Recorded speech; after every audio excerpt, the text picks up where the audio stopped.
Olá, amigo do Ressaca Motor, seja bem-vindo a mais um vídeo. Eu sou Matheus Pucci e nós vamos para um vídeo um pouquinho diferente aqui. Você vê que eu não tô em casa, né? Eu tô viajando, cabelo bagunçado, aquela coisa toda. O áudio também talvez esteja um pouquinho diferente, porque como eu não tô no meu setup, vaza um pouco mais o áudio, né? Mas enfim, nós vamos falar sobre a pontuação sendo transformada em uma dívida dos pilotos e equipes para 2026. Já fiz um vídeo sobre 25 lá atrás e agora nós temos a tabela atualizada para 2026. Então, sem mais delongas, vamos ao que interessa. Existe um sistema de custos da FIA. Eles cobram uma taxa base de 11.842 euros para cada piloto e mais 2.392 por ponto conquistado. Esse modelo faz com que os pilotos, então, paguem mais conforme tem mais pontos somados na temporada anterior. É tipo uma taxa de inscrição para a temporada seguinte, para você ter a manutenção da superlicença. É como se dissesse que todo piloto é pagante, né? A gente tem esse negócio do piloto pagante, é como se falasse que todo piloto é pagante na Fórmula 1.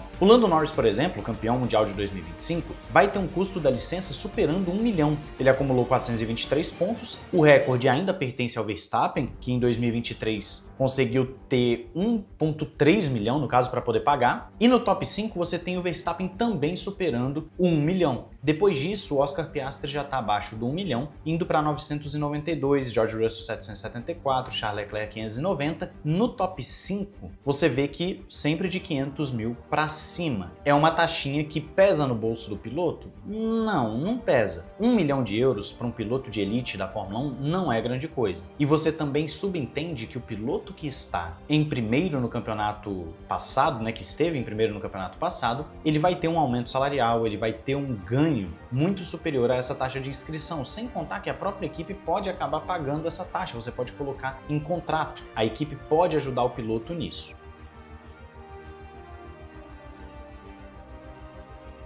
Agora nós vamos olhar então a tabela completa de pilotos para 2026. Você tem já aquele top 5 que a gente falou, o Lewis Hamilton com o sexto lugar 384 mil, você vai ter o Antonelli com 370, o Albon com 186, Carlos Sainz com 164, Alonso 145, Hülkenberg 131, Berman 114, Ocon 102, Lawson 102, Tsunoda 90, Stroll 88, Gasly 64, Bortoleto 57, aí você já tem para baixo do Bortoleto, Sérgio Pérez, Bottas, Colapinto, Lindblad e Durham, com o mesmo valor, aquela taxa base. Por que a taxa base? Porque ou eles são pilotos novatos, que é o caso ali, por exemplo, do Lindblad, ou então estão voltando após um hiato, como é o caso ali de Pérez, de Bottas, ou então não somaram pontos, que é o caso, por exemplo, do Colapinto e do Jack Durham. Jack Durham aparece aqui porque ele correu no ano passado. Então fica uma taxa básica para todo mundo, o que também não pesa em nada para o bolso deles, fica bem tranquilo. Mas você vê que do Bortoleto, que seria o primeiro dos pontuáveis, 57 mil para renovar a superlicença, enquanto o Lando Norris vai lá para 1 milhão. É curioso ver como você tem que pagar para ter a superlicença, mas a FIA busca arranjar dinheiro de todas as formas possíveis.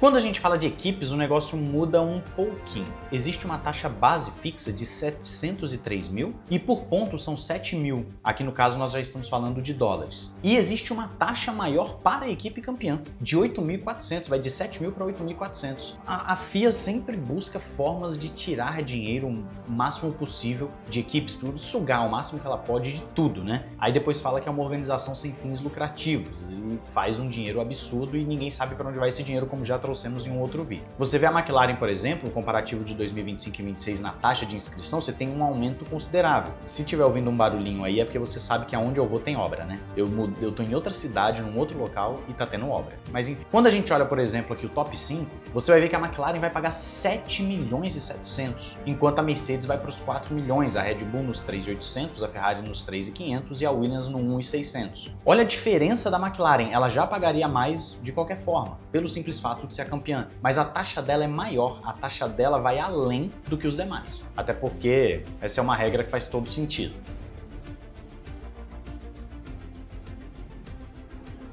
Quando nós olhamos o ranking completo, você vê que a McLaren vai pagar ali os seus 7.700, enquanto você tem Mercedes nos 4 milhões, tudo mais, como passamos a Racing Bulls 1.300, Aston Martin 1.300, Haas 1.200, Sauber 1.100, Alpine abaixo do 1 milhão com 857 e a Cadillac na taxa base de 703. Então a diferença da Alpine para a McLaren é muito grande. A Alpine acaba se beneficiando nesse aspecto, além também que a gente tem que lembrar que não somente nisso ela vai ter um benefício, que também não impacta em nada o bolso das equipes, mas vai ter também mais tempo de túnel de vento. Isso sim faz uma diferença gigantesca, né? Dados de simulações, CFD, tudo isso faz muita diferença.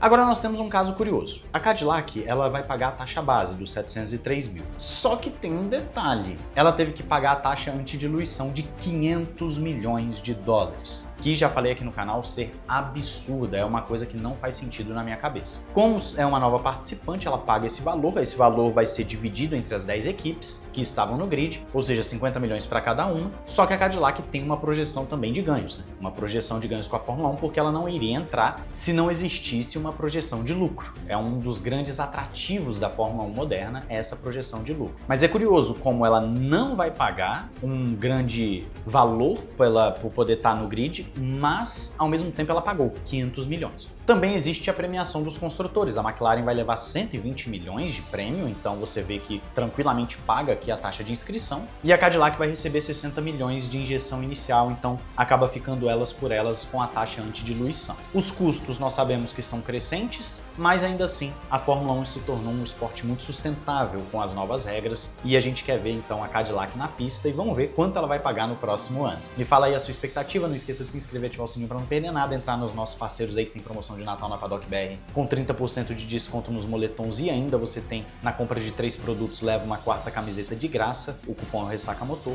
Na Evo Design tem cupom Ressaca para os produtos, você tem assistência jurídica internacional na Amorim Global e ainda tem jogos e gift cards na Instant Game. Um grande abraço, valeu e falou!